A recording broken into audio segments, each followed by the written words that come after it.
The top 10 is about to get shaken up, and the New York Jets are going to be impacted by this. The Cardinals are looking to trade out at number 4. What does that mean for the top 10 selections? Jets, Jets, Jets!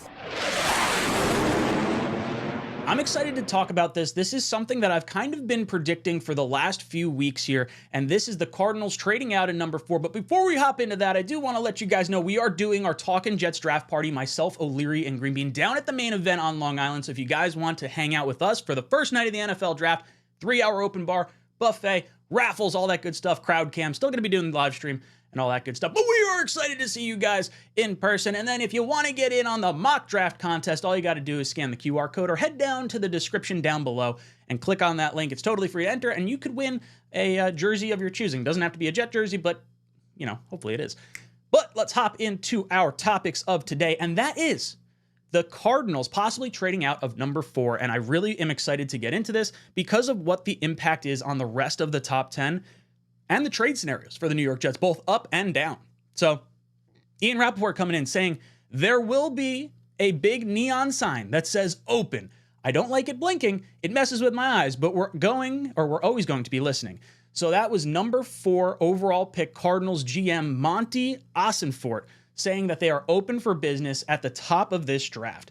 Now, why is this so impactful? Obviously, any movement in front of the Jets could impact who falls to the New York Jets at number 10, but this is something that I've been saying for a while. Now let's go over to the Tankathon big board and just sort of refresh our minds as far as what this top 10 is looking like. You got the Bears, Washington, and New England seemingly all going quarterback, and then the Cardinals are that first team that everyone's been, you know, drawing up Marvin Harrison Jr. for the longest time, and just writing it off as that's going to be the pick because it didn't seem like there was going to be a quarterback that was going to creep up into that top 10. But when you're looking at the teams that could use a quarterback, why do the Cardinals make so much sense? And it's really these 4 teams. The Giants sitting at number 6 seemingly could go quarterback. They have Daniel Jones under contract, but they can get out of that after this year. They need an heir apparent for their quarterback situation. And then you have teams like Minnesota, who just traded up to get a second first-round pick. They now have 2 in the first round, so they have the ammo to come up in front of the Giants if they want to. And then you got Denver and you got Vegas, who currently don't have starters in place either, just like the Minnesota Vikings. So you're not really sure what they're going to do. The Raiders do have Gardner Minshew, so they could seemingly punt for a little bit. And I think the Raiders are probably more likely to try and get as high as they can, maybe to get a Jaden Daniels. But these 4 teams are the teams that I kind of identify as needing a quarterback.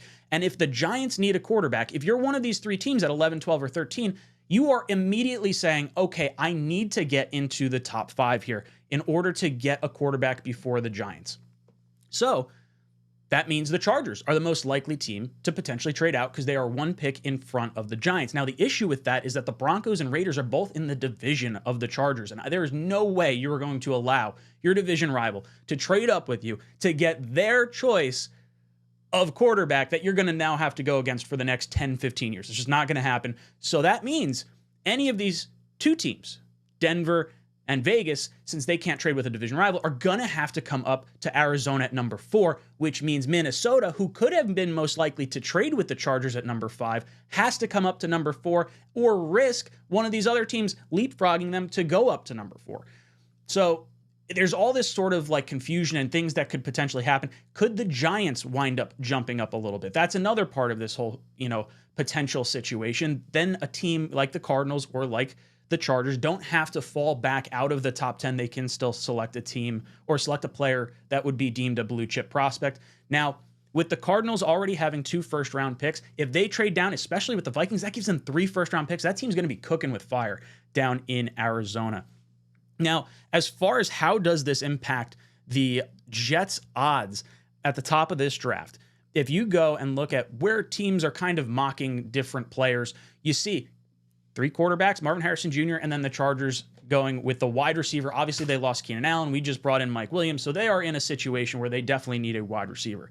But they could also use a right tackle. So could they move out? Are they waiting to see if the Cardinals are going to move out? If the Cardinals wind up moving out like I think they will, we are going to see quarterbacks go 1, 2, 3, 4, with J.J. McCarthy actually going number 4 overall, which in my mind is kind of crazy, but the need for quarterback and if you fall in love with one, it just kind of makes sense to take him where you can and not risk someone else coming up to go get that guy.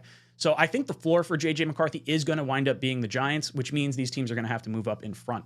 So if we play out that scenario in our head and we have quarterbacks go 1 through 4, that means Marvin Harrison Jr. is there for the Chargers at number 5, should they want to make that selection to pair him with Justin Herbert.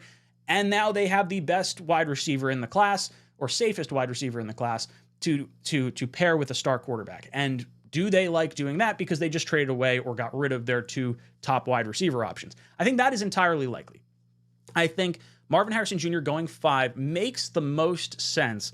I could see the Chargers trading out. So that's kind of where the Daniel Jeremiah trade-up scenario comes into play, where the Chargers may want more than just one piece. And there's a lot of different opportunities for a team like the Chargers that can slide back, because there's a lot of really good weapons. If they're looking for the offensive lineman, maybe they value some picks in future years as Harbaugh starts to build out this roster.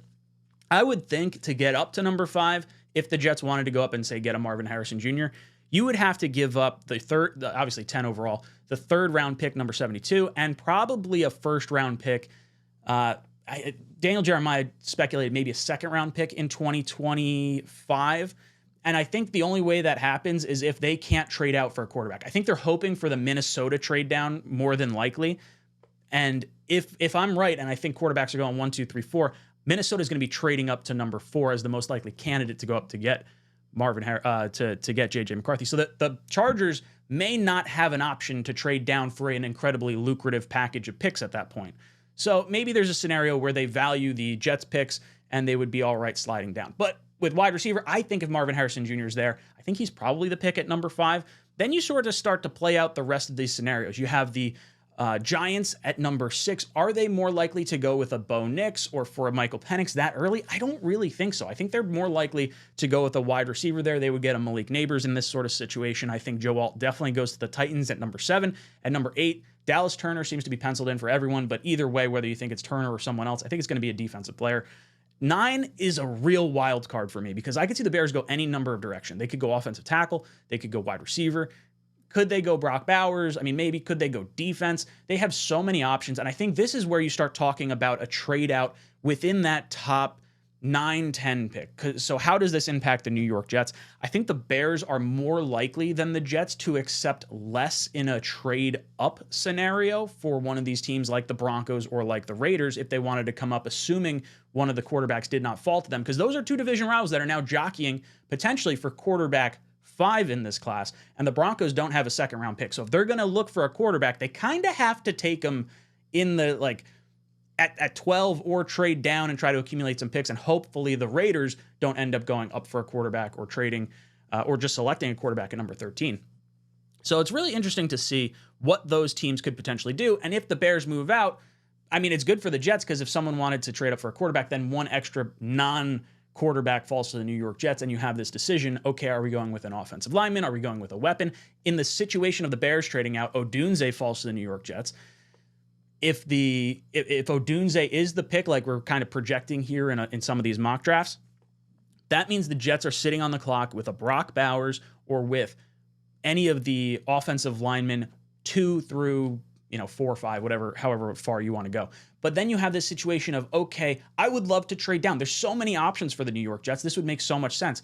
How far are you realistically going to be able to trade down if you are not trading out to a team that needs a quarterback? That's kind of where my confusion is, I think, with this whole thing. Are the Jets able to slide back? Is there someone deemed valuable enough for the Jets to come down or to come up for the Jets to slide down?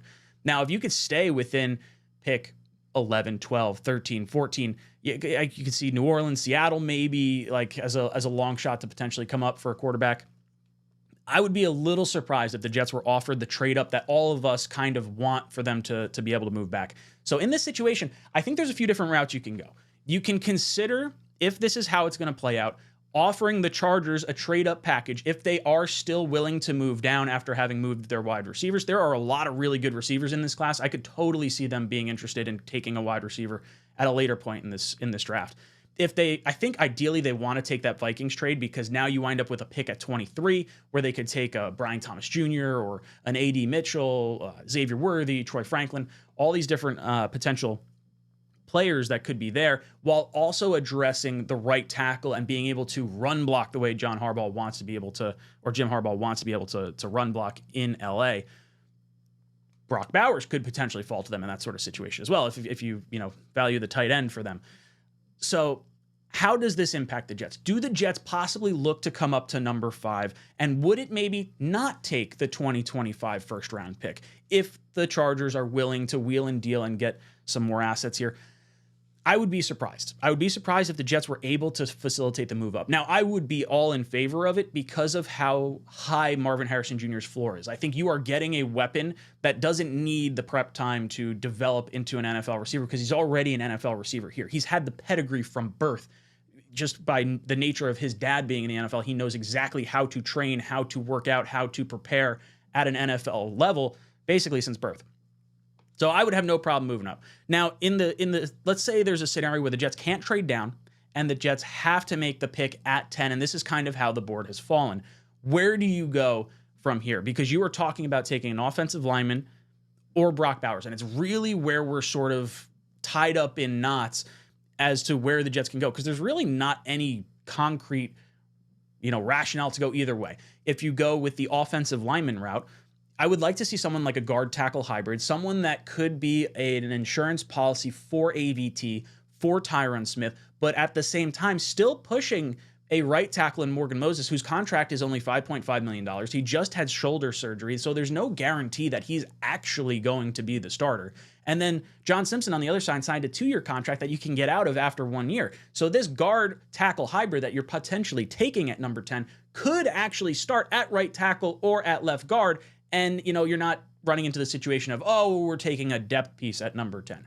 On the other side of the coin, if you want to make the selection of Brock Bowers because you have your starting offensive line set, and Tyron Smith hasn't missed any playoff games, so those seasons where you see him not playing a full season, are you okay with the spot start occasionally throughout the season of a Carter Warren? Maybe the New York Jets are, based on what they've seen develop behind the scenes. And I think then that starts to talk about the conversation of, do you actually want to take the offensive lineman so high? The other side of things, I saw this tweet from Michael Nania. With AVT on the field, Breece Hall averages 6 yards per carry. Without AVT on the field, he averages 3.97 yards per carry, which to me says you better fix that offensive line in the event AVT goes down, because Breece Hall is the reason this offense gets anything going. And now that obviously changes with an Aaron Rodgers at the helm, and the dynamic's going to shift a little bit, but it tells you how important that offensive line is. With Brock Bowers, you're getting someone that is going to create a mismatch nightmare, a big slot, someone that's going to be able to be flexed both in line and out wide, that has just amazing speed for his particular position. And I think it's something that when you look at like the top 4 teams that were in the playoffs this past year, Laporta and Kittle and Kelsey and Mark Andrews, you need an elite tight end to really have your offense stand out against the rest. The issue for me is the value of tight end at number 10 and the evaluation process that NFL GMs have. And it's just sort of been a real murky mess. A lot of the top tight ends taken in the first round in particular don't really pan out compared to some of the other players that those teams could have selected, while also going with a tight end a little bit later in the draft. And I would argue that any of those 4 tight ends that I mentioned at the end of the NFL season would have been a top 10 selection if the evaluation process was correct. So I do think tight end is worthy of a top 10 selection. It's just, how much do you trust the evaluation process to actually be accurate? And are you okay with potentially that not working out? I think it's possible. I think for me, if I'm looking at this, I do think Brock Bowers is probably going to be the selection for the New York Jets. The Jets were going after potentially a Jahmyr Gibbs in last year's draft. They wanted that home run talent. They were looking at a Michael Mayer at 15 in the event Will McDonald was not available. So that tells me our tight end room hasn't changed, only with the subtraction of CJ Uzomah. So at the very least, I feel like there's still that thought process that tight end could be the pick. And if you feel like that player could give you the home run threat that you're looking for, that helps Breece Hall, that helps that helps Garrett Wilson, that helps Aaron Rodgers, that makes everyone else a lot more explosive on this offense. And it gives you those little bit of insurance policies in case someone gets hurt. You can still kind of pivot and move some weapons of choice around. So I'm fascinated to see where things go. I do think there's going to be 4 quarterbacks taken in this year's draft at the top 4. And the next question is going to be, do quarterbacks 5 and 6, Bo Nix and Michael Penix Jr., do they actually provide enough value for teams like the Broncos, like the Raiders, that would like to come up and beat their division rival for that next quarterback? And if that's the case, if you are able to get that trade down, I love the idea of sliding down to 12 or down to 13, recouping, even if it's a 3rd round pick or something along those lines. I like the idea of packaging some picks and coming up into the 2nd round. I think the Jets are open for business, both going up to the Chargers pick in the event Marvin Harrison Jr. is available and on the table for a trade-up scenario. I think it is entirely possible that the Jets try to trade down. That might be their most attractive option if they think they can slide back a few picks, get multiple players that they can put across their offensive line and wide receiver core, and then at the same time, I think they could sit tight and still be in a pretty good, draft shape where they go offensive lineman or they go tight end. And I don't think you can really be upset with either direction that they end up going, because I can see a path for success for any one of these positions. Guys, let me know. Do you think 4 quarterbacks are going in the top 4 selections of the NFL draft? How do you see the top 10 picks shaking out? Let me know in the comment section down below. And as always, go Jets. Thank you guys so much for hitting the like and subscribe button on these videos. It goes a long way towards growing the channel. And then occasionally I get sponsors like this. So if you want to help support the sponsor of the channel, or maybe just get yourself some cool gear or some good discounts, you can click the link in the description down below. Today's sponsor, 𝐶𝐿 is going to give you 25% off your order using promo code JetsTalk. Link in the description down below. They've got gummies, THC syrup, THC seltzers. I just discovered these things. They are incredible. As someone who has been trying to cut down a little bit of their alcohol consumption and not, maybe feel as crummy the next day, this has been a godsend for me. Keep me nice and calm, cool, and collected, especially with all the hurdles that our Jets throw our way and all the headaches that we got to deal with as fans. So if you guys want to help support the channel, maybe get yourself a little bit of a discount as well. Support the sponsor of the channel, 𝐶𝐿. Thank you so much for watching the show.